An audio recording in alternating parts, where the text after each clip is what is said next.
Shalom and good day all, this is Tehillim29 back again for some indie comic reviews, and for these indie comic reviews I have a bit of an Archie special, so an Archie and Friends one, to which in this case it sort of like covers the idea of Archie and the movies, and I think this is really good to see this take place, and I'm looking forward to talking about it.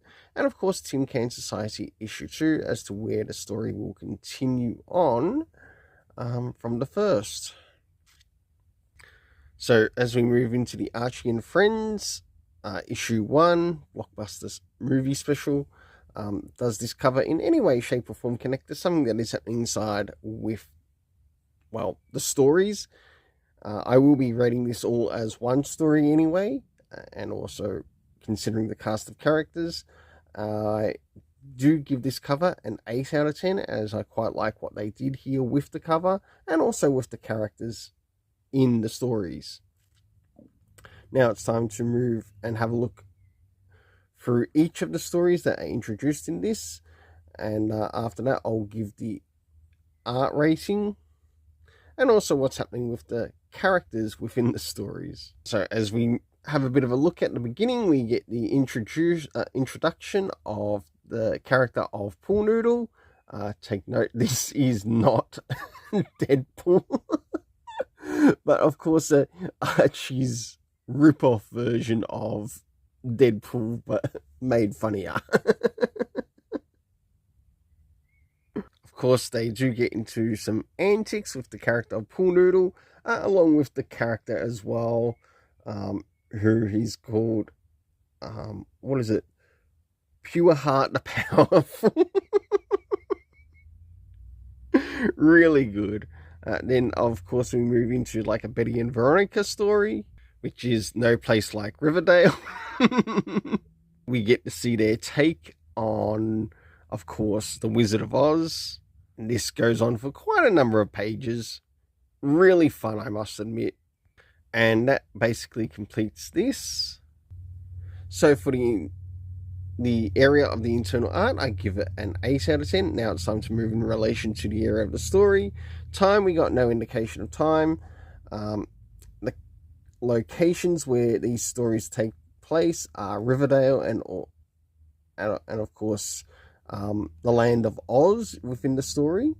The cast of characters consisting of Jughead, Archie, Pool Noodle, Pure Heart the Powerful, and of course Betty and Veronica.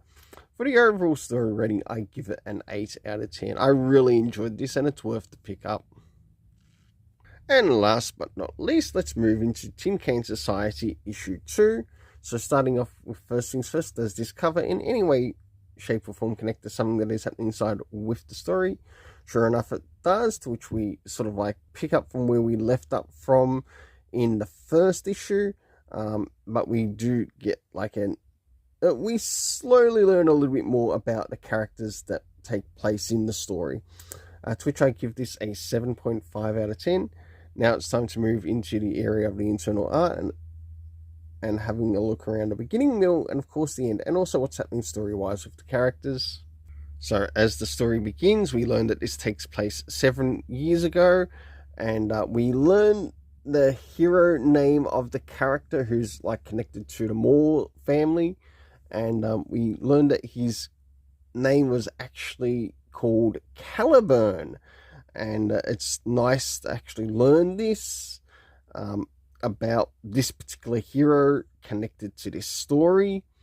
And I guess in a way we're sort of learning as to what might have led to the character's death, or who killed the character in the first issue.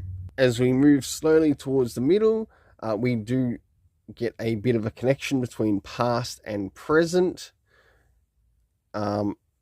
as well as like some of the characters, who they knew, which members were connected to the Moore family, and what their relationship is.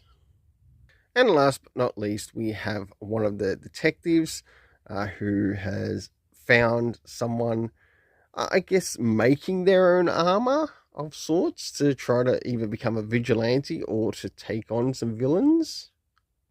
For the internal art, I give a 7.5 out of 10, as it's consistent with the first issue. Next is the area of the story, to which in the story I address the areas of time, location, and cast of characters. In the area of time, we had 7 years ago, yesterday, and now being covered. The location, we're still not too sure as to where this is taking place. We do get like random locations, whether it's a beat up, an auto shop of sorts, but it's just nothing really clear as to like main location. Like, is it taking place in California, Canada? Where the F is this taking place? Like, even a state name would be really useful within the story.